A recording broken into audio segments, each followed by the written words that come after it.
And we are live back on Charm City Beat.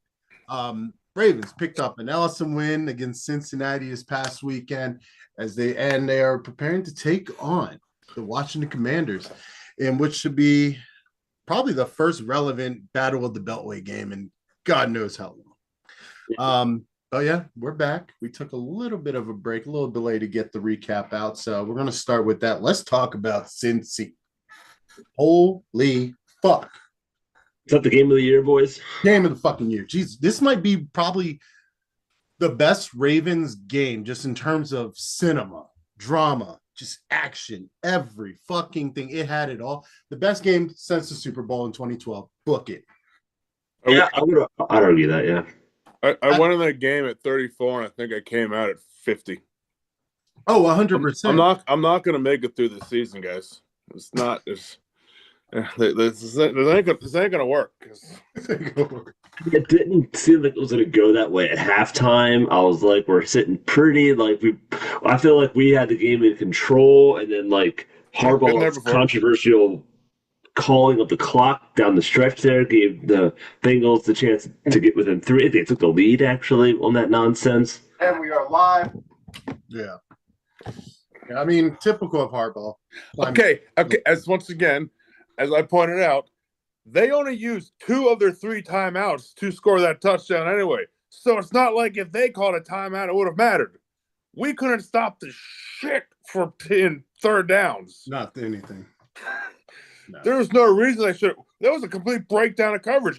Again, there's a reason why Dean Pease has just got brought back to the staff. So if we were to have our own wager and Vegas odds within the Charm City B group chat, I think his chances of becoming head coach, Zach Orr, might be a little bit longer than I thought. I would say very high. Because so you're still high on him. Okay. If you look at what Mike McDonald did his first year, all he did was blow fucking leads. The man made a living of it, and then he figured it out. And I feel like, and he didn't face the Chiefs and the Cowboys and Bengals either doing it. It was not good teams.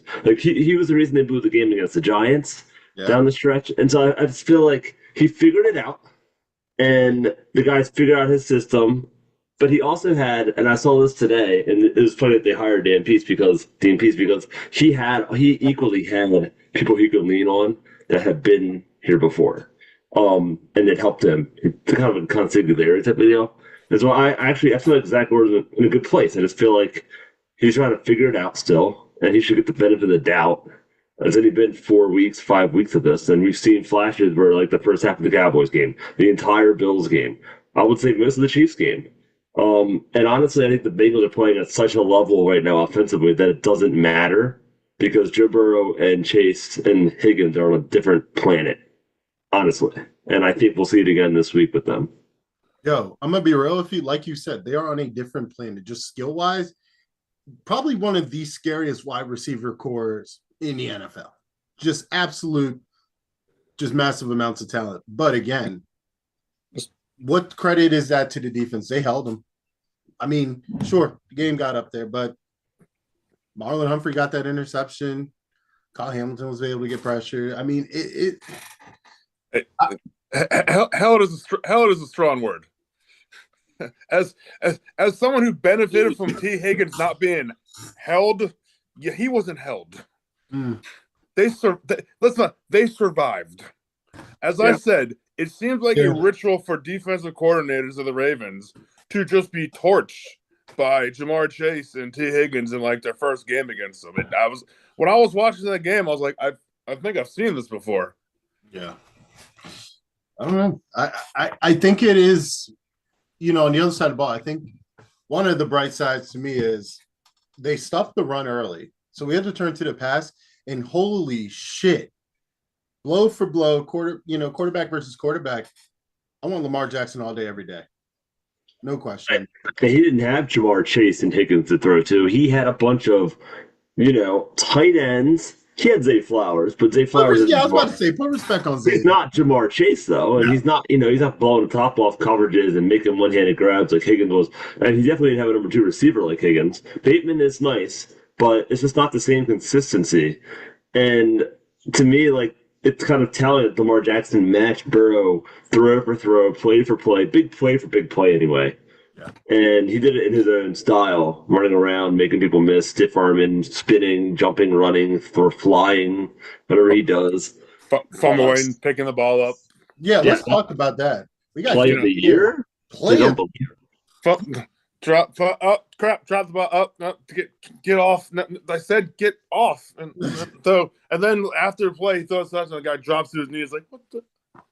Like that play, that had that happen to you. That's a spirit breaker. That is a spirit breaking play because at that point you're like, shit. I'm one of the best. You send one of your best defensive linemen after him. Dude gets stiff arm back to Lord knows where. And then we just launched the ball up, and here's Isaiah Likely in the end zone. You can't beat that. You also can't coach that. That's just pure intuition. And I think that's what really sets Lamar Jackson against other quarterbacks like Joe Burrow. I think that's really the only two quarterbacks, Pat Mahomes and Lamar Jackson, that just intuition and just ability to improvise like nobody's business. It's insane. Well, as much as we don't hate to say it, we saw firsthand last week Josh Allen do that twice to us. At least throw on the sideline. He did, but he also only got me 10 points of fantasy. We ain't talking about him. That's your fault for taking him. Wait, in about a week, we might be having the same conversation about Jaden Daniels because he's doing some special stuff down 95. However, I equate that moment in that game on Sunday. I think the closest we've ever seen to it is the Mile High Miracle. Yeah. And like, backs against the wall, you have to score. You're running out of time, and you have a miracle play that to like at the end of an obnoxiously amazing game. Not quite the same level, not quite the same stuff on the line, but at the same time, the Ravens can't go 2-3. Do you know what I mean? So like, a lot was on the line there, and I think to make that play happen, it's unbelievable, and that's why he's the two-time MVP, and he's honestly the front runner for the third one. Yeah, like again, I that play happened, and all I said to Colleen, by the way, was our anniversary. Happy anniversary, Colleen. 6 years, crazy. But yeah, I turned to her and I was like, number one, we can't lose on our anniversary. Like we met at M&T Bank. Like that's our love story. Meeting at M&T Bank. Like, there's no way we could fucking lose this weekend. I saw that play. I literally looked at it and I said, happy anniversary. And also Lamar Jackson is the greatest football player in the league. At least the most athletic. Like, insane. It was exciting. God. The fact that the Commanders game wasn't allowed to be flexed is almost an injustice. Well, see, why would CBS give that up? They had to make their money too. Wasn't allowed to. CBS like, no, that's our money. Just saying, for the few Americans that work on Sundays, it would be great. Just saying. But no, like, yeah, the Ravens again squeaked out an important win because you can't fall to 2-3 and also lose to a division rival. That's just not good.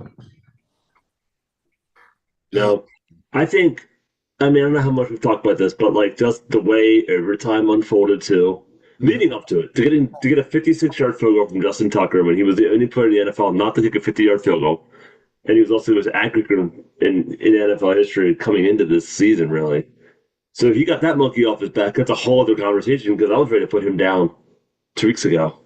Yeah, old Yeller style. Still kind of feel that way, but we'll see. But I think he earned himself a chance to stay on the team.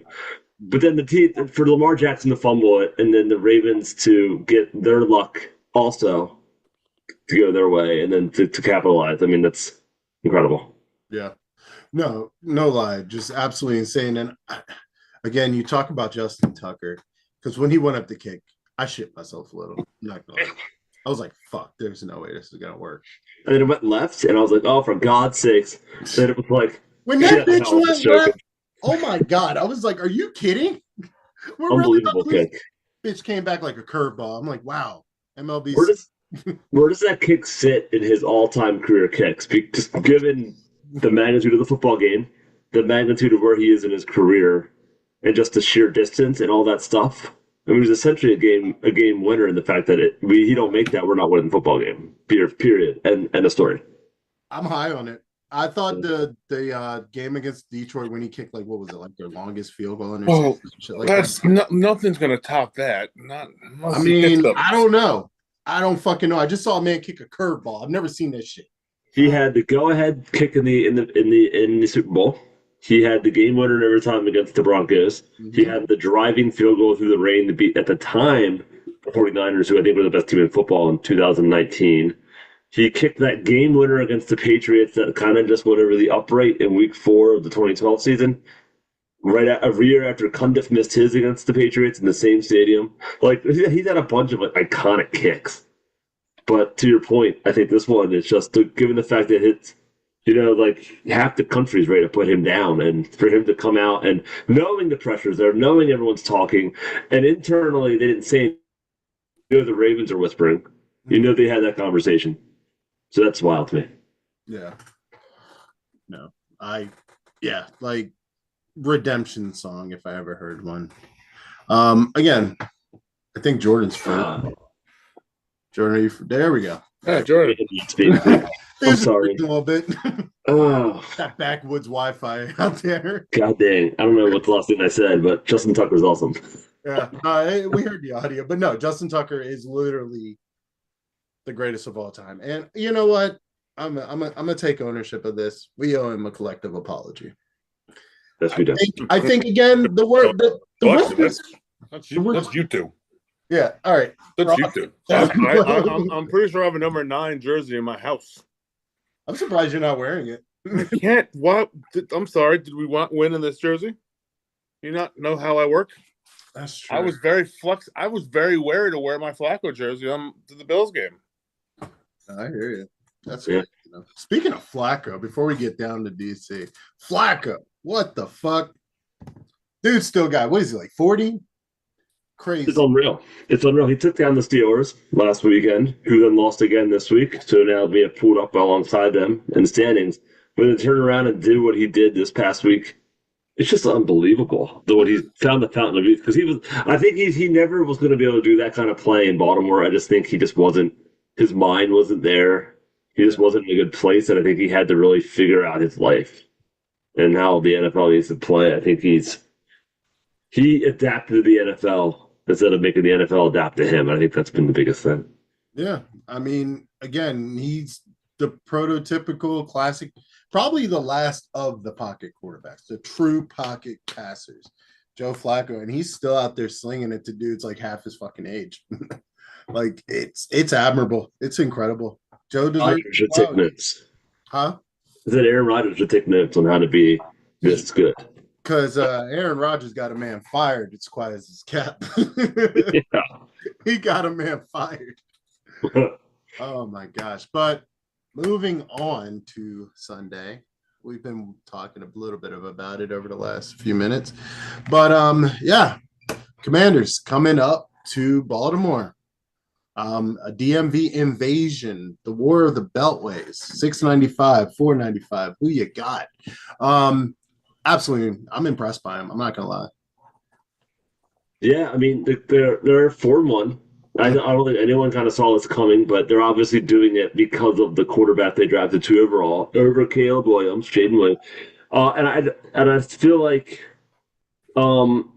he's playing at an unreal level, and he's not doing it to the same level like Lamar Jackson's doing. But when you put it in context of rookie footballers, he's the first one to ever have 1,500 yards passing and I don't know how many yards rushing that he's had. It's just he's turning the world on its head about what. But honestly, I blame Lamar Jackson because I think he got drafted in the first round, albeit at the end of it, and they wanted to make him wide receiver, and he was a Heisman-winning quarterback. And I feel like his success is why people like Caleb Williams and then Jaden went 1-2 because of they want the next Lamar Jackson. Mm-hmm. And I feel like this is probably as close as we're going to get since Lamar Jackson's come into the league. Someone that's a dual threat quarterback that can do it all. Yeah. No, without a doubt. I think this is definitely a product of the Lamar Jackson effect. The game's faster. The game's so much more faster. And it even shows at the QB position. Again, Joe Flacco is I don't want to say a relic, but he's definitely a unicorn in this whole game that we have now, where the future is going more fast. I'll tell you what, I'm very impressed by Jaden. Again, he's a rookie. You know, he's doing better than most. I mean, think back like the last few years. Who's really started out this hot? Even Lamar Jackson, as great as he was, his first few games were a little interesting. The whole first season was handcuffing him, relying on the running game. Yep. You know, predictable passing. The guys like Mark Andrews, his legs is what made him a separator. But Jake's doing it with his arm, and it's really some of the throws he's making. I've never seen Lamar make. And as far as Lamar made that, I don't think anyone on the planet can make. So that's the difference between the two of them. And Lamar can make all the throws also. I mean, it's hard. You shouldn't compare the two because they're different. People are going to because of just the way they play the game, unfortunately. So this poor kid's going to have to deal with this all his whole career. It's kind of like the same with like Lamar versus Vic, except for the two of them are both playing the same season, the same league. You know, we're not talking two different eras. We're talking about. Yeah. They did the same game. It's going to be wild to see them. It's insane. Now, I will say this.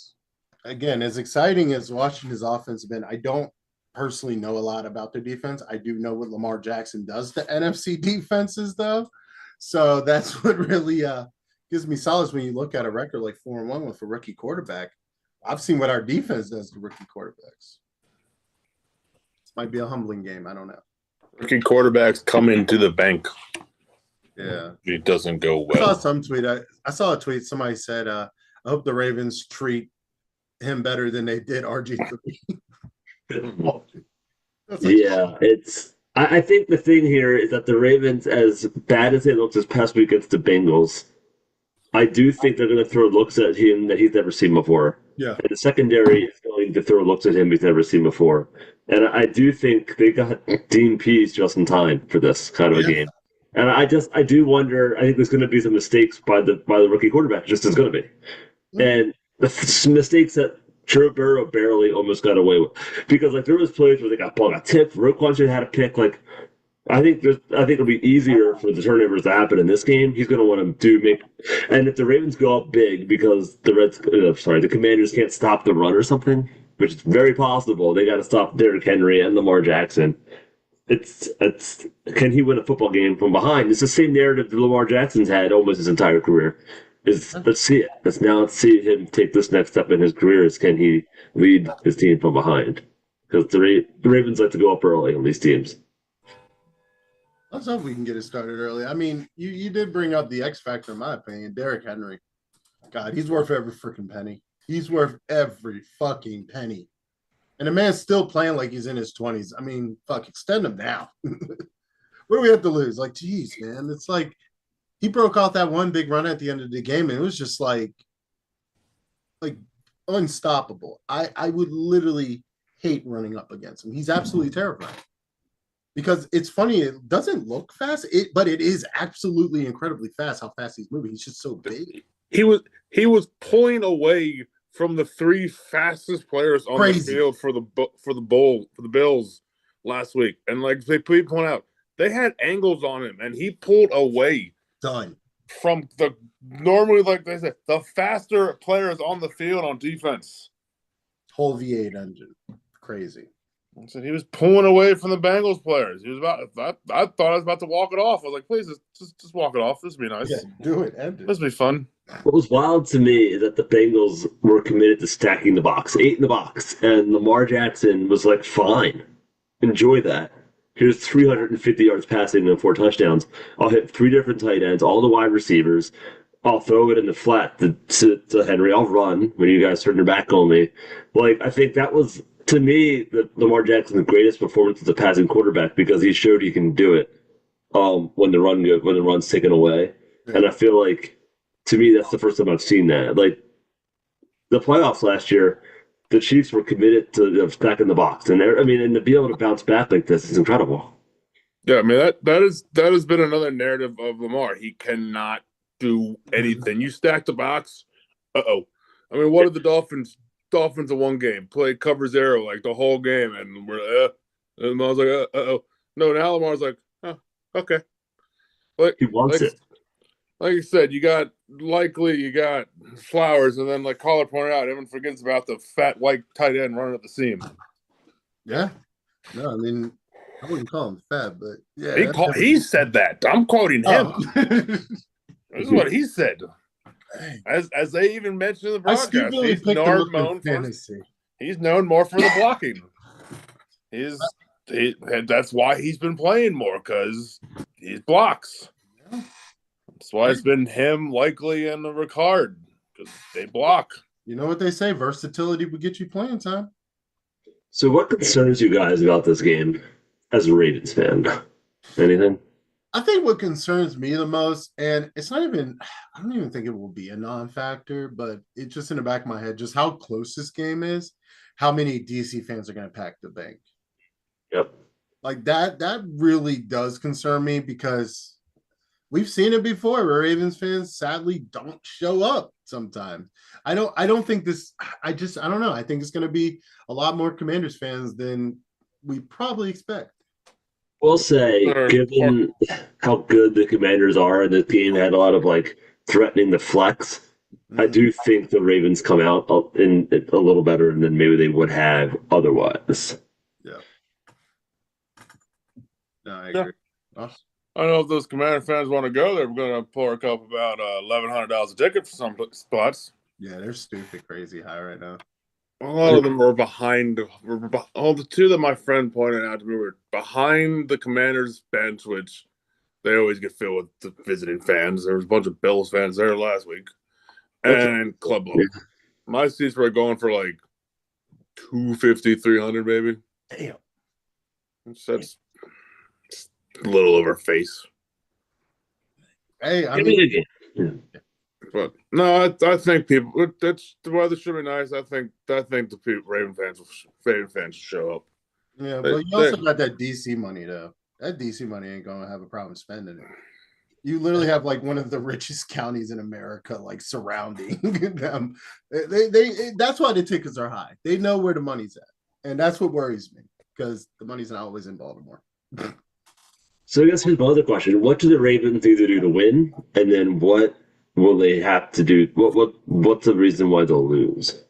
Literally send the fucking house at that kid. Like Kyle Hamilton, I want him off the edge all day. Like, is Ngakoue, Unique Ngakoue back? Is he back? Fuck, it's over. He was played last week. He did? I didn't even notice. Shit. Well, I didn't even fucking notice. Nice. Yeah, it's over. Kyle Van Noy gets his Riz back. Let's go. Come on. How much does having Lamar Jackson as your quarterback in practice, you think, also maybe contribute to the Ravens' success in defense? I feel like the Commanders haven't had a lot of chance to play with guys that are able to move around in the pocket like Jade and Lamar can. The Ravens have that experience. They know about how to sit still, and Lamar is probably like, I don't like when this happens. So, like, do that to him. Yeah, the Ravens have literally been practicing against a quarterback that can do this for 6 years now, which is what they're used to. Like, okay. And like you said, Lamar's like, yeah, I don't like when I see this happen. So try that. I remember when I was a rookie, that wasn't fun. Yeah. Do that. Do that to him.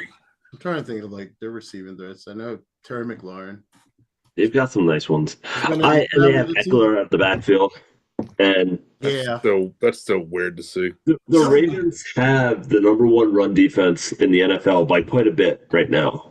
And I think they are going to be committed to that even more so this Sunday and force him to throw the football into a six-man secondary, probably, with Hamilton playing linebacker and just confusing the ever-living shit out of him. I'm honestly I'm cautiously optimistic that this is going to get away from the Commanders, as long as the Ravens can hold down the fort in the second half and they just don't let them come back. But if they can put the pedal to the metal, this game could be over by halftime, and I wouldn't be surprised. Yeah, again, the Ravens just have to show maturity and discipline. Yeah, it's honestly going to be the decision maker. You have a young rookie quarterback who's really just finding his legs. He's having an impressive start. Nothing short of incredible. I dare say rookie of the year 5-6 games in, but it's going to really come down to the Ravens just holding to their philosophy. Game management. That's really what's going to do it. Again, we know the record with NFC teams. We know how that goes, but that's not always a given. Hello to Giants. So we're going to see what happens. Yep. But what's up with the injury list, Ross? You got that for me? No.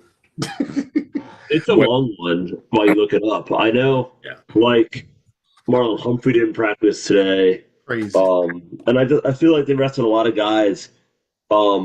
Treating this almost like a bye week as well. I feel like it after that really physical, long football game in Cincinnati against a Bengals team that was desperate for a win. Mm-hmm.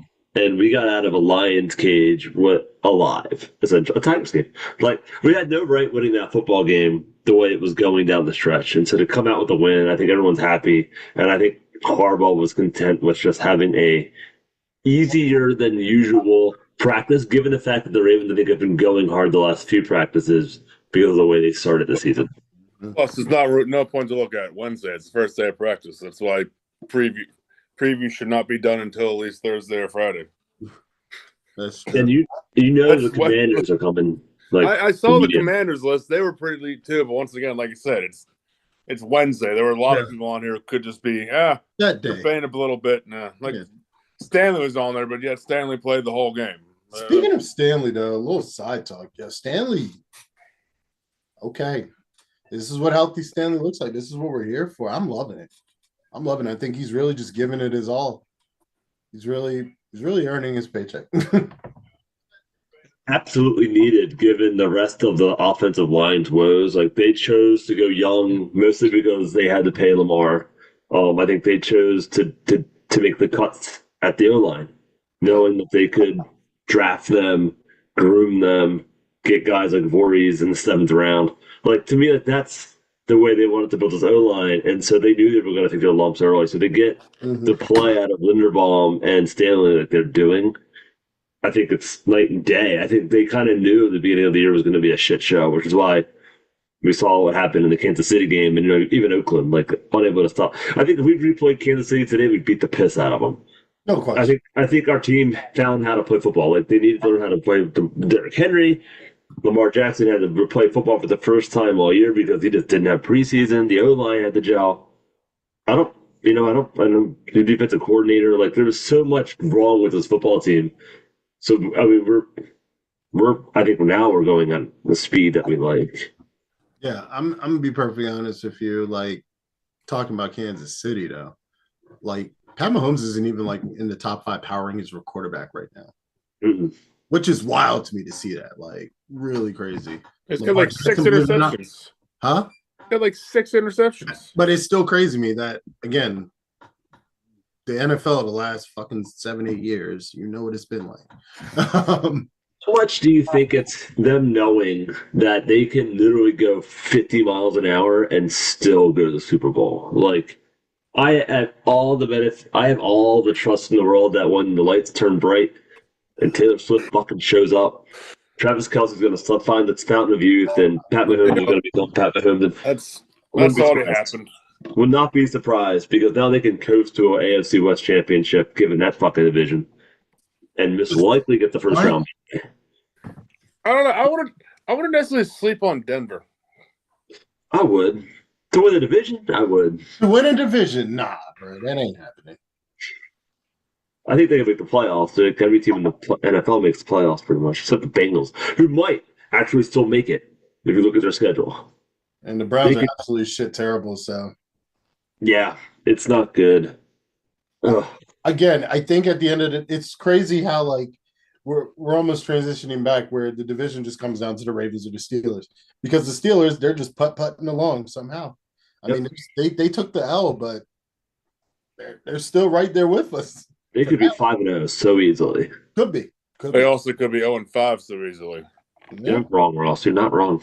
You're not wrong. I mean, I remember against the Colts game, they kept talking about how they've only scored 3 offensive touchdowns all year, and they were 3-0 at that point. Yeah. It made no sense. Defense will win you some games in this league. I'm not even going to fucking lie. I can't wait to play them. It was just really can't wait. it was just going on just like the 2020 when they're 11-0, and I couldn't quite put my finger on it why I said they were the worst 11-0 team. And all the Steelers fans were like, "What do you mean they're 11?" I was like, "I don't know. They're just bad. They're 11. But they're just bad." The eye test, you know. I was like, they just don't look good. They didn't look 11-0. Again, the Steelers always. Their defense is always just there. Their defense, and I single-handedly think TJ Watt may be the best player on their team. Like position for position, he's the heartbeat of that team. As long as they have him, they're good. They're going to be contenders. Like, yeah. I don't know how much he's getting paid, but he deserves a quarterback. His issue is that he gets hurt. I think he got hurt last week. Yeah. But he usually gets hurt by the end of the year because of the way he plays and stuff. Mm-hmm. Relentless play. Like, again, I hate the Steelers, but I love watching TJ Watt play. That guy is a fucking animal. Like, fucking insane. Oh, man. But Sunday, play the Commanders. 1 o'clock game. Dude. Yeah. Whatever.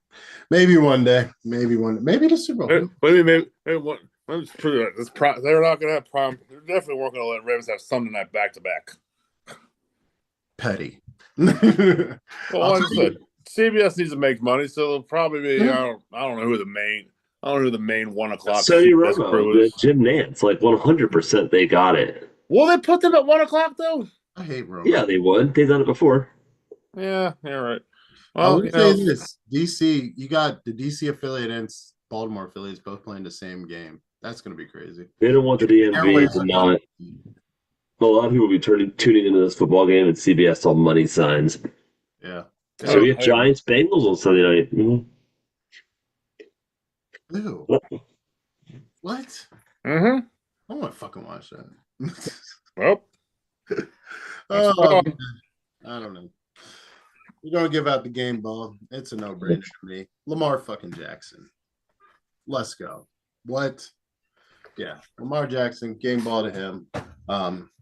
Just absolutely crazy.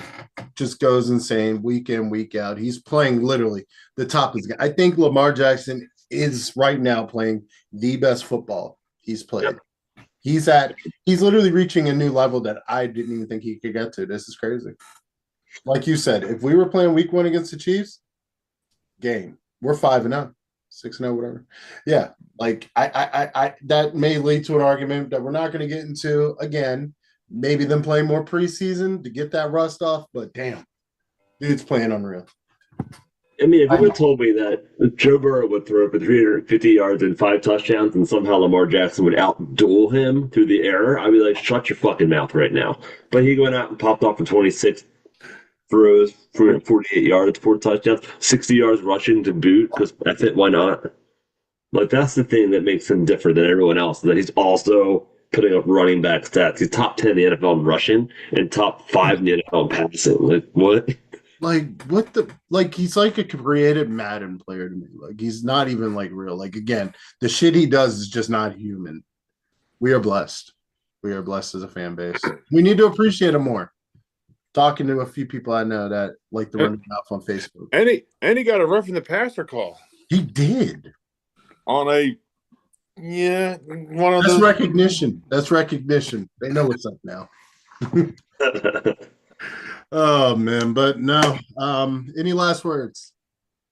I remember one of the greatest games I ever saw in person was 2008, I think it was, at home against the Redskins, then Redskins, Sunday Night Football. Ed Reed had 3 touchdowns, 1 interception return, 1 punt return, 1 fumble return, as they just absolutely destroyed the Redskins, who had Sean Taylor at the time. I believe he was a rookie. And I just remember that football game. And I just think that that's what's going to happen on Sunday. We're going to remind our baby brothers down the goddamn highway. Who's boss? Yeah. Yep. Ross. And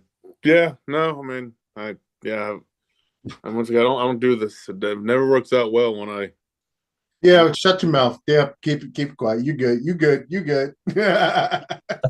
Nah, yeah. Replace Ed Reed with Kyle Hamilton, and that will be the best game ever. Hands He down. would So, win the so player of the year. I don't got Kyle Hamilton lining up for a punt return. No, that's true. He won't. But 3 touchdowns, it's like, no, I'm not even going to say that. You know, But he again, blocked the punt that game too, if I remember correctly.